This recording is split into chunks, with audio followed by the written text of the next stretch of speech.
नमस्कार। नालंदा टॉकीज में आज हमारे साथ हैं मेजर जनरल शशि भूषण अस्थाना, जो डीजी इन्फेंट्री रहे हैं और वॉर स्ट्रेटजिस्ट माने जाते हैं, जिनकी काफ़ी ख्याति है, जो मिलिट्री थ्योरीज और वॉर स्ट्रेटजीज को लेकर वो काफ़ी ख्यात हैं, काफ़ी विख्यात हैं और इस बारे में उनकी काफ़ी अच्छी पकड़ है। बहुत बहुत स्वागत है जनरल साहब आपका। धन्यवाद आपको भी और आपके दर्शकों को भी। सर, एक दिमाग में एक पहेली है और उसका जवाब जानने के लिए मैं आपको दरअसल हमने आमंत्रित किया है। जानना ये है कि इतिहास में का एक बड़ा सवाल है कि जो मुग़ल साम्राज्य चला उज़्बेकिस्तान से, सारे लोगों को हराता हुआ, मतलब पानीपत की लड़ाई जीती उन्होंने, खनवा की लड़ाई जीती, चंदेरी की लड़ाई जीती, जब वो फाइनली मराठा शक्ति से टकराया तो उसके 40 साल के अंदर में पूरी तरह से छिन्न भिन्न हो गया, बिखर गया और आखिर में 50 साल के अंदर में उसकी सत्ता दिल्ली के आसपास सिमट गई। तो ऐसा क्या था मराठा वॉरफेयर के स्ट्रेटजीज़ में, क्या उनकी टैक्टिक्स थी, कैसे उन्होंने ये अचीव किया कि दुनिया में एक जो लगभग अजेय माना जा रहा था एक military power, Mughal military power, इसको उन्होंने किस तरह से, जैसे मतलब एकदम कीड़ों पर फिनाइल डाल देते हैं और सारे खत्म हो जाते हैं, इस तरह की इमेजरी मेरे दिमाग में आती है कि 40 साल के अंदर में मुग़ल एम्पायर एकदम से ध्वस्त हो गया जैसे ही मराठा शक्ति से वो टकराता है। तो आखिर शिवाजी महाराज में ऐसा क्या खास था, उनकी क्या मिलिट्री स्ट्रेटजीज थी, कैसे किया उन्होंने? देखिए, शिवाजी महाराज को अगर उनकी खासियत को जाना जाए तो वो सिर्फ एक राजा नहीं थे, वो एक स्ट्रैटेजिस्ट थे, वो एक डिप्लोमेट थे। उन्होंने डिप्लोमेसी का इस्तेमाल किया, स्ट्रैटेजी का इस्तेमाल किया। और दूसरी सबसे बड़ी चीज़ क्या होती है कि जब हम समझते हैं अभी नेशनल सिक्योरिटी और नेशनल स्ट्रैटेजी को, जब हम समझते हैं तो होता क्या है कि एक देश है तो देश का एक एनवायरनमेंट होता है, बाहर का एनवायरनमेंट होता है, अंदर का एनवायरनमेंट होता है, और देश का कुछ एम होता है। तो अगर आपका एम सही है और आप एनवायरनमेंट को रीड कर पाते हैं तो आप उसके डील कर सकते हैं। अभी शिवाजी ने क्या किया, देखिए, एम उनके दिमाग में क्लियर था कि मुझे स्वराज चाहिए। एनवायरनमेंट क्या था, एक बहुत बड़ी मुग़ल एम्पायर थी जिसने पूरा डोमिनेट कर रखा था, और उसके साथ वहाँ पे जो डेक्कन में कुछ रियासतें थी, तो रियासतें आपस में मिल नहीं रही थी, ये उनके दिमाग में था। उन्हें पता था कि इधर बीच में जगह है। उसके बाद उन्होंने ज़मीन का स्टडी किया, टेरेन जिसे बोलते हैं आज के ज़माने में। ज़मीन की कैसे स्टडी करी, उन्होंने देखा पहाड़ हैं, जहाँ पे पहाड़ नहीं है वहाँ पे अगर हम दुर्ग बनाएं तो एक हमें नोड मिल जाता है लड़ाई लड़ने के लिए। फिर उन्होंने ये स्टडी किया कि जब एक बेमेल पावर, यानी कि अगर आप कमज़ोर हैं और आपने बड़े शक्तिशाली के साथ लड़ाई लड़नी, बड़ी शक्ति पावर के साथ लड़ाई लड़नी है, तो उन्होंने ये स्ट्रैटेजी बनाई कि भाई मैं गुत्थम गुत्था की लड़ाई या डायरेक्ट कन्फ्रंटेशन नहीं करूँगा, मैं एक जो एसिमेट्रिक वॉर होती है जिसको गोरिल्ला वॉरफेयर भी कहते हैं, और वहाँ पर उस समय गानिमी जो उसका नाम था वो उन्होंने इस्तेमाल किया, तो वो करूँगा।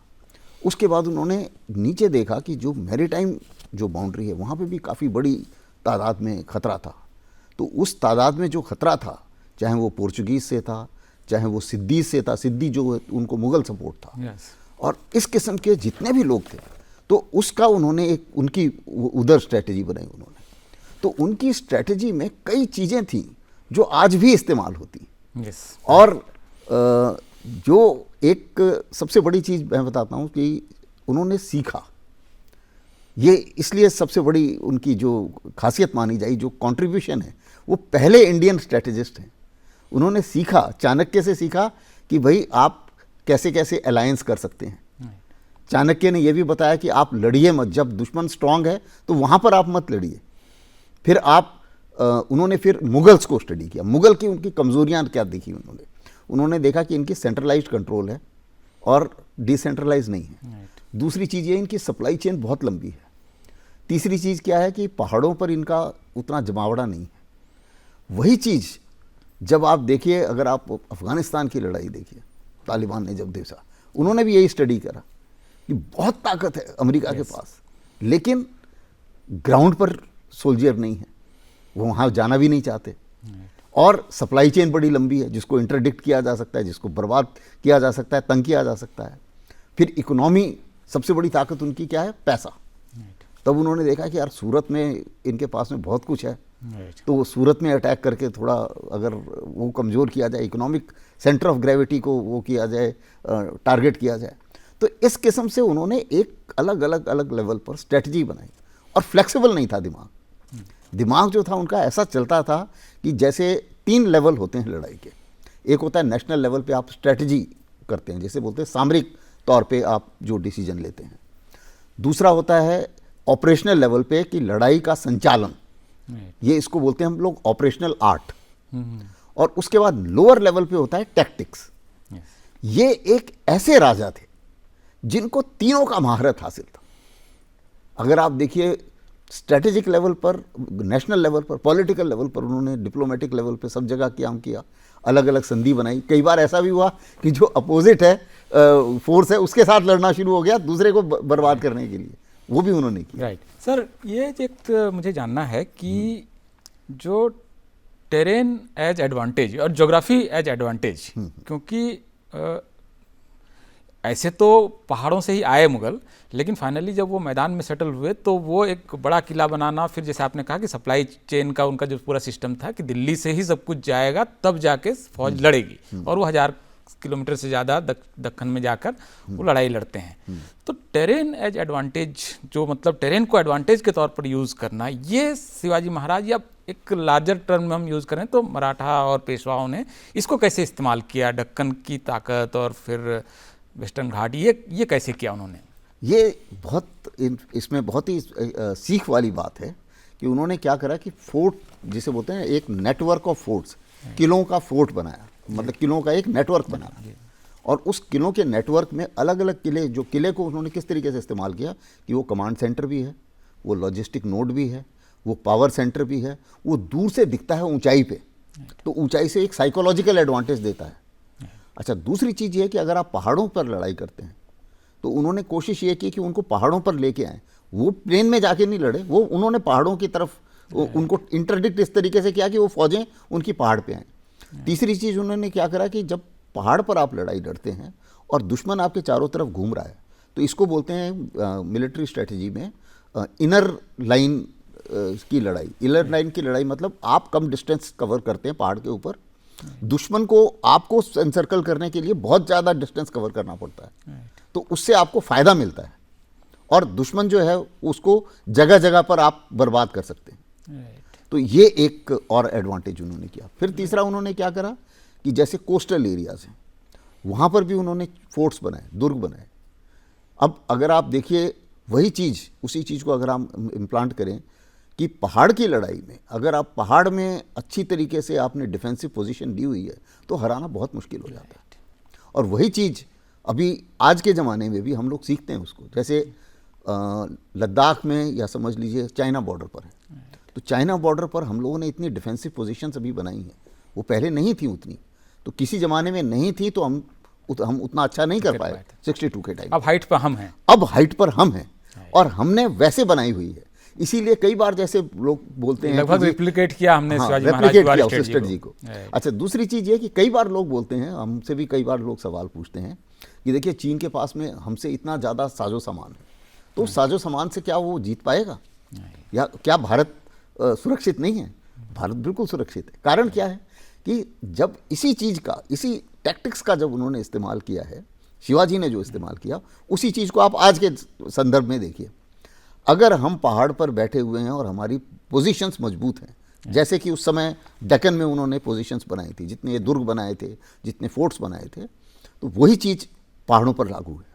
तो अब क्या होता है कि चाहे टेक्नोलॉजी कितनी ज़्यादा हो, अगर आप जिसे बोलते हैं, इंग्लिश का एक शब्द है टेरेन फ्रिक्शन, अगर आप टेरेन फ्रिक्शन का अच्छे से इस्तेमाल करें तो आप बड़ी से बड़ी ताकत को जीत सकते हैं। अब यही चीज़ हमने लद्दाख में दिखाई है, यही चीज आपने वियतनाम वॉर में देखा होगा। चीन इतनी बड़ी ताकत था, अमेरिका काफी फर्क था दोनों के, अमेरिका और वियतनाम, अमेरिका, हाँ, अमेरिका की भी देखिए आप ताकत।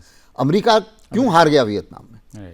क्योंकि वियतनामीज ने टेरेन फ्रिक्शन का इस्तेमाल किया।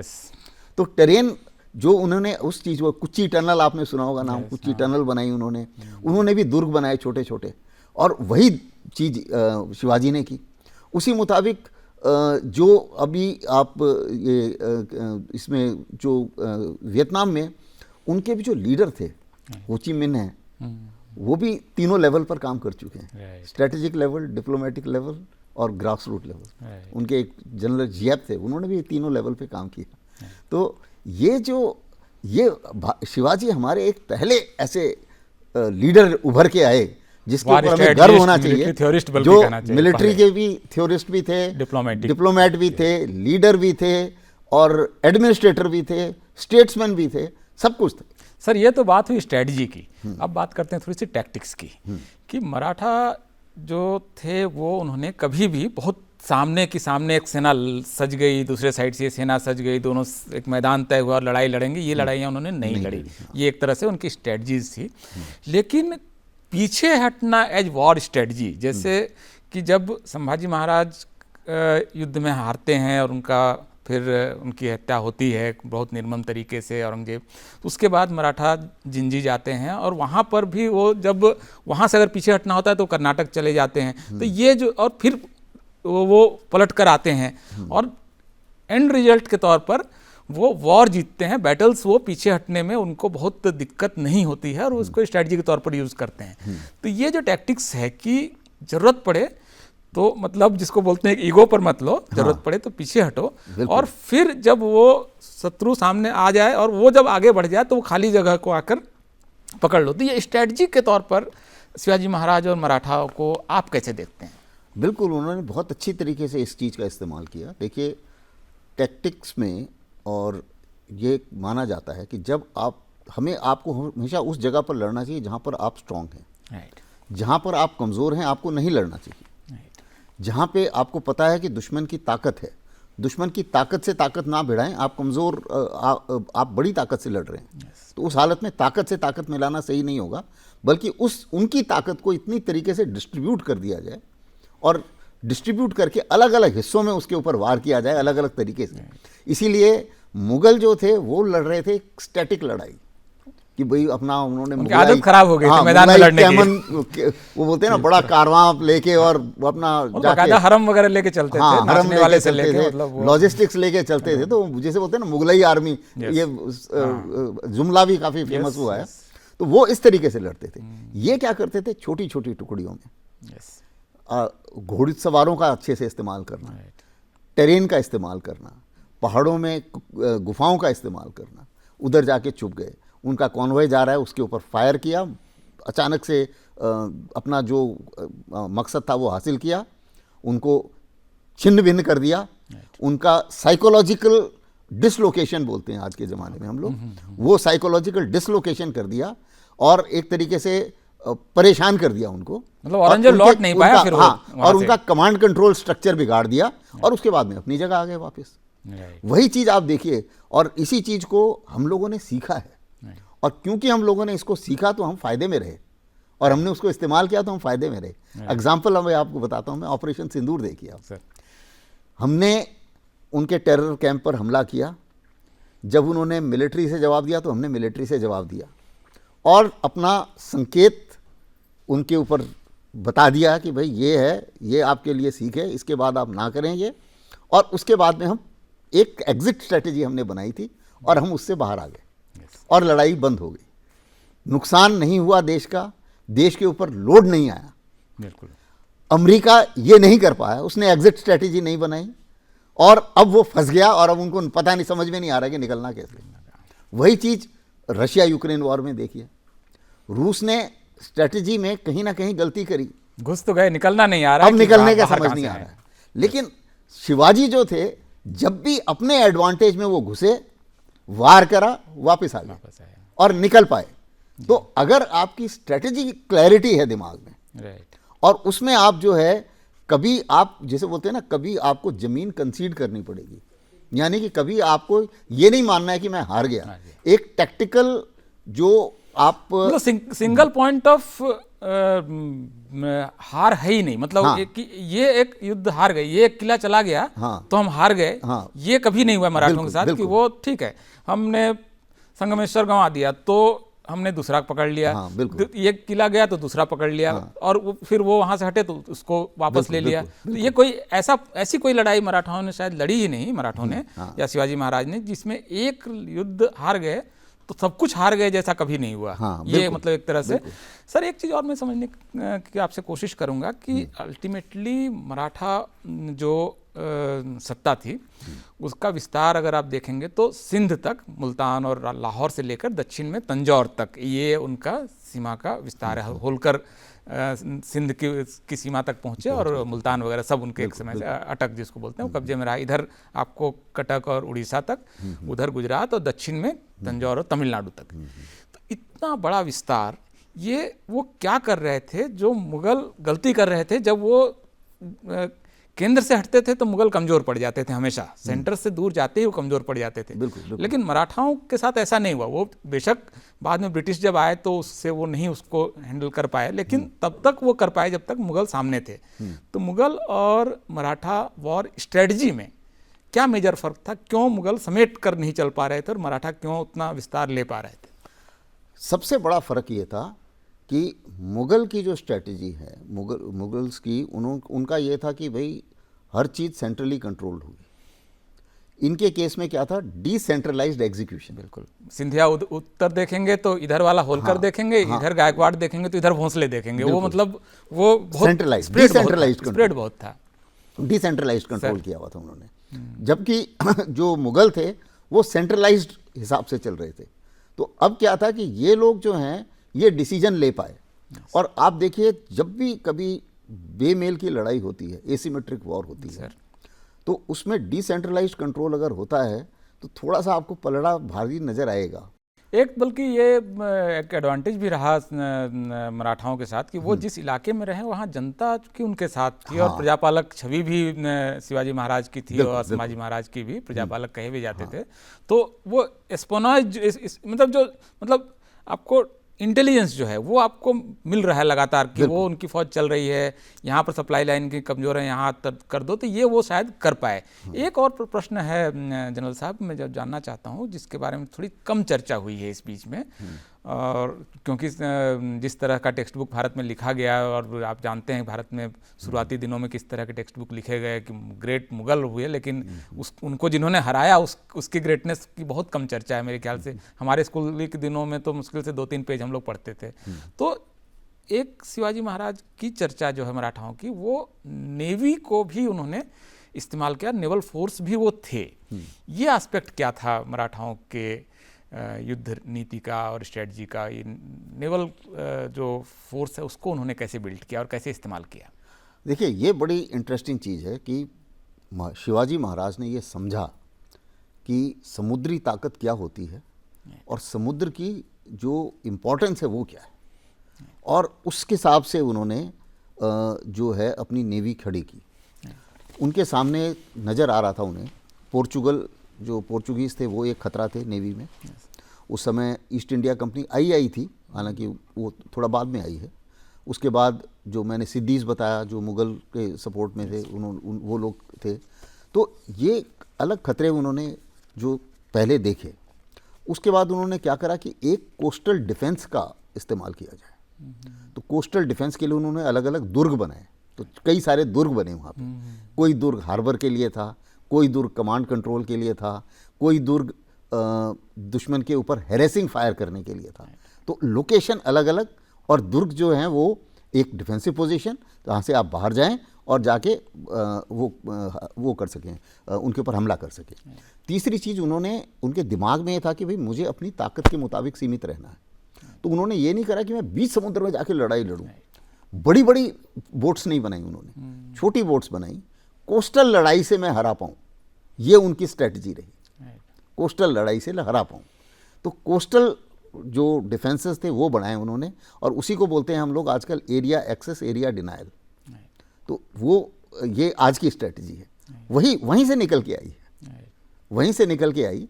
और मैं मैरीटाइम बात में, आपने बड़ा अच्छा सवाल पूछा। ये मैरीटाइम के ऊपर मैं एक चीज़ और बताना चाहूँगा कि देखिए, भारत अपनी इतिहास में अगर आप 300 साल निकाल दें तो वर्ल्ड की सबसे बड़ी इकोनॉमिक शक्ति रहा है, और 25% वर्ल्ड की जीडीपी हमारी रही है तकरीबन 800-900 साल तक।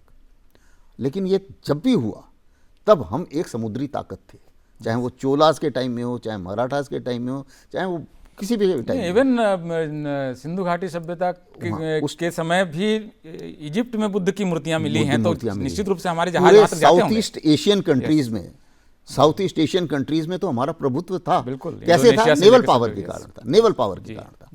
उसी मुताबिक जितनी बड़ी हमारी कोस्ट लाइन है, अगर हम उसका पूरा इस्तेमाल करें, हालांकि अब काफ़ी हम लोग कर रहे हैं, चाहे वो सागर हो या जितने इनिशिएटिव्स हैं जो हम लोग अभी करने की कोशिश कर रहे हैं, तो जितने अगर पोर्ट्स का अगर हम पूरा इस्तेमाल करें, हाँ अभी कंटेनर पोर्ट्स जैसे हैं हमारे काफ़ी कम हैं। अगर हम उससे ज़्यादा, अगर हम छोटे छोटे देश हैं और उन्होंने कितने बड़े बड़े कंटेनर पोर्ट बना रखे हैं। यस, वो डीप सी पोर्ट तो हमारा पहला अभी केरल में जाकर अब बना है। जो अगर हम उसी चीज़ को अब इस्तेमाल करें तो वर्ल्ड की सबसे बड़ी इकोनॉमी हम दोबारा से बन सकते हैं। तो जाहिर है कि जब हम देखेंगे विकसित भारत 2047 की तरफ, तो समुद्र का एक बहुत बड़ा रोल रहेगा।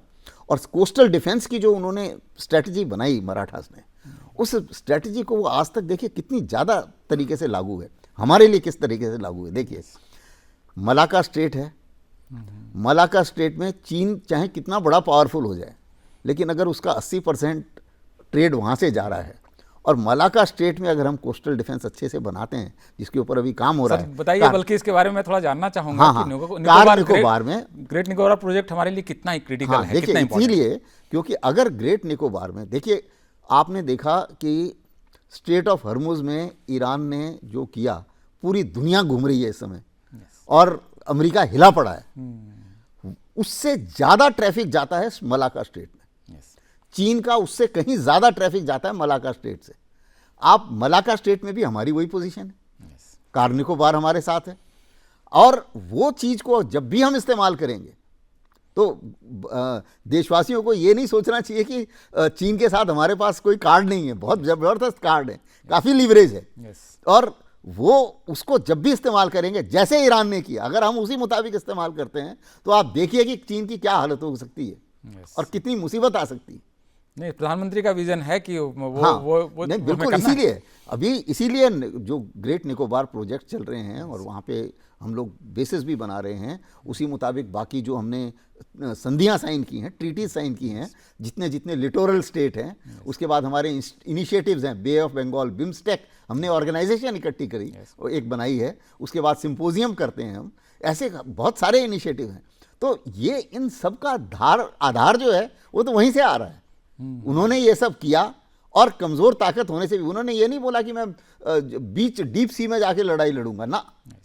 तो हम भी, जाहिर है कि चीन की नेवी बहुत बड़ी है हमसे, अमेरिका की नेवी बहुत बड़ी है हमसे, तो हम नहीं जाके क्या कहते हैं डीप सी में लड़ रहे हैं। हमें तो भैया सिर्फ इंडियन ओशियन हमें कंट्रोल करना है। और इसमें हमारे मार्गदर्शक शिवाजी महाराज हैं, जिनकी और उस इंडियन ओशियन को कंट्रोल में, अगर वो उन्होंने कोंकण में कोस्टल लड़ाई से सब जो सूरत उन्होंने जीता अपनी नेवी के दम पर, और सूरत का मतलब ही वहां पर तय हो गया वहीं पर कि अब औरंगजेब का खेल खत्म हो रहा है। सूरत जैसे इनके हाथ में आया, थोड़ा जैसे सूरत, क्योंकि इकोनॉमिक सेंटर ऑफ ग्रेविटी। दूसरी चीज होती है कि दुश्मन की क्या सेंटर ऑफ ग्रेविटी है, उसको अगर आप सही तरीके से पकड़ पाते हैं तो आपको आपकी जीत, और उसको आप दबा पाते हैं तो आपकी जीत निश्चित हो जाती है। अब बड़ी बड़ी ताकतें जब फेल हुई, तब उन्होंने सेंटर ऑफ ग्रेविटी नहीं पकड़ पाए वो। तो अब जैसे है कि अभी सब कुछ उन्होंने, अमेरिका ने अपनी तरफ से उन्होंने सोचा सेंटर ऑफ ग्रेविटी क्या है, वो खुमैनी सेंटर ऑफ ग्रेविटी है, वो गलतफहमी हुई। और अब अच्छा, उसी मुताबिक वियतनाम में जब देखिए, वियतनाम की जो है, चीन ने भी यही सोचा।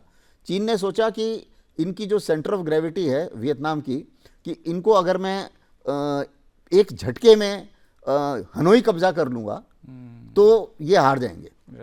तो उन्होंने क्या करा कि पहाड़ का इस्तेमाल करके, जैसे मराठास ने किया, पहाड़ का इस्तेमाल करके जो चीन की सीमा और हनोई के बीच में सिर्फ पैरामिलिट्री फोर्सेज लगा दिए।